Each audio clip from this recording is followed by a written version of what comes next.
Hello and good evening.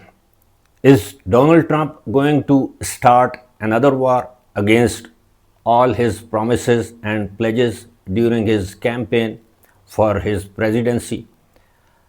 Should we brace for another war in Latin America, and this time on the pretext of drugs or drugs smuggling or fight against drug cartels?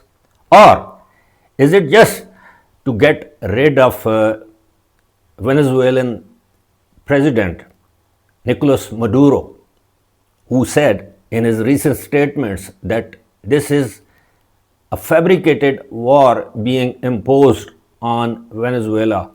And what would be the consequences of this war? And before diving into this important topic, I would like to tell you that for 2 months, the US military has been building up a force of warships, fighter jets, bombers, marines, drones, and spy planes in the Caribbean Sea. It is the largest deployment since decades, or you can say for decades. Long range bomber planes B-52s have carried out bomber attack demonstrations off the coast of Venezuela. Trump has authorized the deployment of the CIA to Venezuela, and the world's largest aircraft carrier, Gerald R Ford, has been sent to the region, and this warship can carry as many as 90 fighters aircraft. The US says it has killed dozens of people in strikes on small vessels from Venezuela, which it alleges carry narcotics, and it terms them as narco terrorists without providing any evidence or details about all these operations or the killings.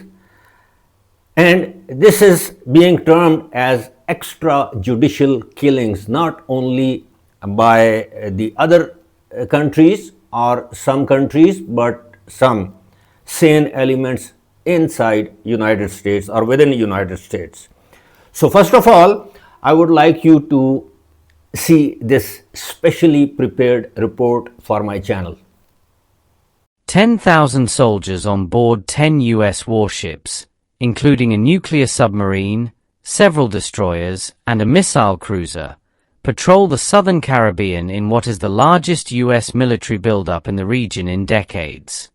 At least 7 boats allegedly transporting drugs have been bombed, resulting in the extrajudicial killing of more than 32 people.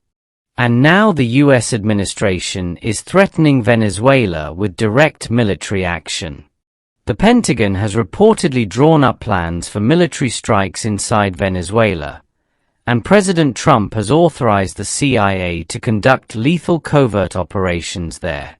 As of the 23rd of October, we identified 10 US military ships in the region, including guided missile destroyers, amphibious assault ships, and oil tankers for refueling vessels at sea. 10,000 soldiers on board 10 US warships, including a nuclear submarine, several destroyers, and a missile cruiser, patrol the southern Caribbean in what is the largest US military buildup in the region in decades. At least 7 boats allegedly transporting drugs have been bombed, resulting in the extrajudicial killing of more than 32 people. And now the US administration is threatening Venezuela with direct military action. The Pentagon has reportedly drawn up plans for military strikes inside Venezuela, and President Trump has authorized the CIA to conduct lethal covert operations there. All of this is ostensibly aimed at getting rid of Maduro, who Trump claims is leading a vast criminal organization. Maduro is the leader of the designated narco-terrorist organization Cartel de los Soles, and he is responsible for trafficking drugs into the United States. Secretary of State and longtime Venezuela hawk Marco Rubio, has said to justify the US military posture in the region. The United States has also placed a $50 million bounty on the Venezuelan president's head.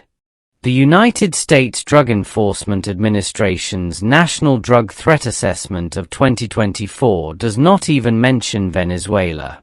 And a classified National Intelligence Council report established that Maduro did not control any drug trafficking organization.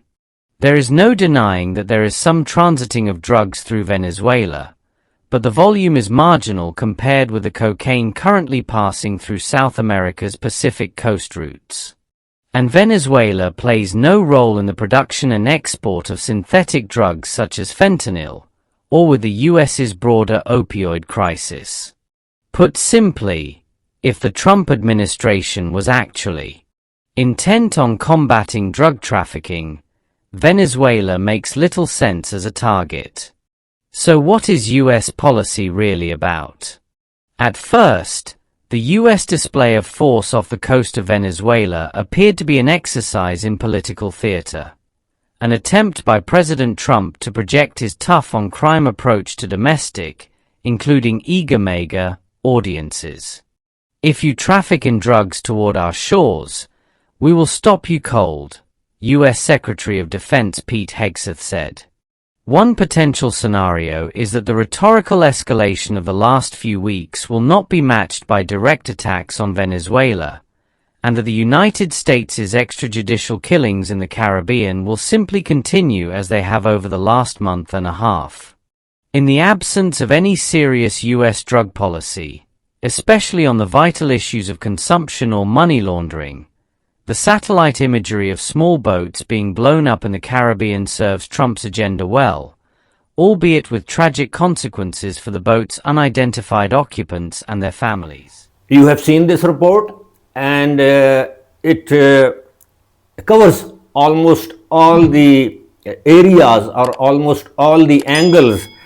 But let me remind you that not too long ago, that in 1989 and 1989, US troops or America invaded Panama, and then in 1994, US invaded Haiti.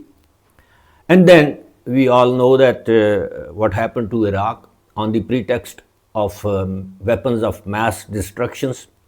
The then President Bush and Tony Blair, they carried out genocide in Iraq, and later on it was proven that there were no weapons of mass destruction. And then came Afghanistan, and then we know what happened in Syria and Libya and all Muslim countries.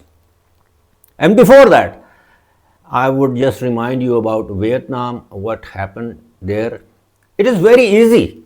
And now this time, like I said, that it's on the pretext of drugs, and basically it is to get rid of Nicolas Maduro. And you have heard in the report that the US government has placed bounty of $50 million on his head, or for his arrest. So this is basically to lure his one of his close circles. Somebody might, play a role of any mole or informant. But it's very easy to start a war or go and invade a country, because you can start a war and it's quite difficult and hard to stop a war.